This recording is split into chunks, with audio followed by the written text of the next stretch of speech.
The Tale of Rabbit and Coyote by Tony Johnston.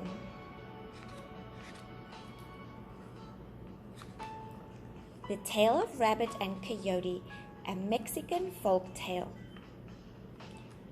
One full moon night, Rabbit found a field of chilies. He was so pleased to see them, all glossy and green, that he jumped right in and ate the biggest ones. When the sun rose, the farmer came to check the chilies. They were scattered everywhere, and the biggest, glossiest, greenest ones were gone. Among the plants, he saw rabbit tracks. So what did he do? He made himself a beeswax doll, and he set that doll in the middle of the field to catch the chili thief. When night fell, Rabbit returned. He saw the farmer made of wax and crept up to say hello and to ask for some chilies too. But the wax farmer had nothing to say to Rabbit, nothing at all. Rabbit was angry. He punched the farmer hard. His right paw stuck in the wax. Still, the farmer said nothing. So he punched him once again. His left paw stuck too. Rabbit was fuming mad, but the wax farmer was silent as the stars. So he hauled off with both feet and walloped him. "Ay, ay, ay!" Then Rabbit was trapped for sure. When the real farmer came to check his trap, he was delighted to see Rabbit there. "Que delicioso! How delicious!" he said. Rubbing his hands together, he popped Rabbit into a sack and took him home. When he got there, he hung up the sack, built a fine fire, and set a pot of water to boil. Then he went looking for herbs.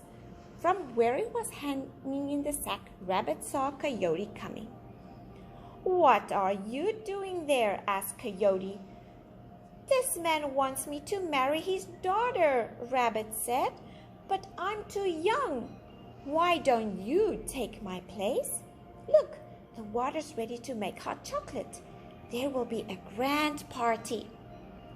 When the farmer came back and took down the sack, he saw Coyote inside it.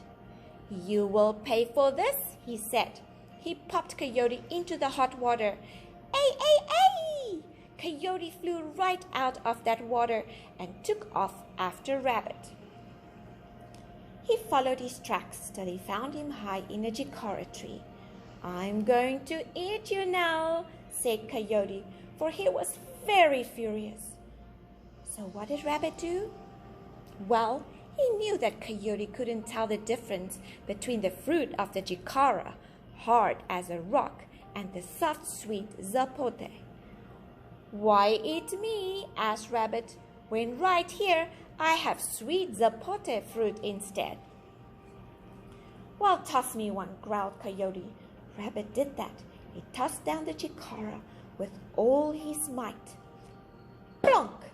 It struck Coyote and knocked him out cold as a cabbage. When Coyote woke up, he tracked Rabbit till he saw that furry scoundrel resting against a large rock at the edge of a hill. "Please don't eat me," pleaded Rabbit, leaning against the rock. "Can't you see that if I don't hold back this rock, it will roll down and crush the world? Here, you hold it while I find some people to help us." Coyote believed Rabbit and took his place. Rabbit hopped off free as a bee. Soon, Coyote knew he made a mistake. He went after Rabbit, muttering all the while. When at last he found him, Coyote said, "Now I will eat you." "But then, who will take care of the little children in this little school?" asked Rabbit, pointing to a wasp's nest on a low tree branch. "Someone needs to give it a knock if a pupil tries to leave." Well, Coyote loved to give knocks, so he took the job. He lay near the branch and waited. When a wasp flew out, he whacked that wasp nest with a little stick, and all the wasps came after him. They chased him into a pond. Only his nose stuck out of the water, so they stung that many times. It was pitch black night when Coyote found Rabbit at the edge of a lake. Now he was really going to eat him, but Rabbit said, "Why eat me, Coyote, when I have been waiting for you so we can share the cheese that you see there?" Rabbit pointed to the moon's reflection upon the water. "Of course," explained the rabbit. "We must first drink all of the juice of the cheese in order to eat the cheese itself." So Coyote began drinking the water to reach the cheese itself.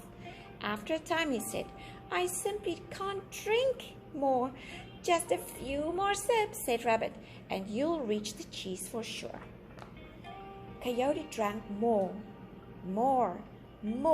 He drank so much that water poured from his ears.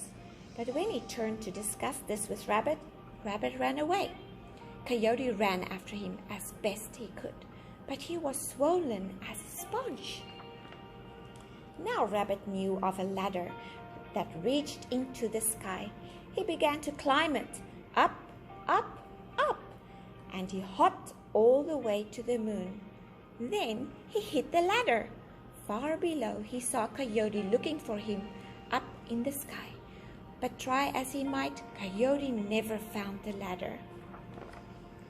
That is why, to this day, Coyote sits gazing at the moon, and now and then he howls at it, for he is still very furious with Rabbit.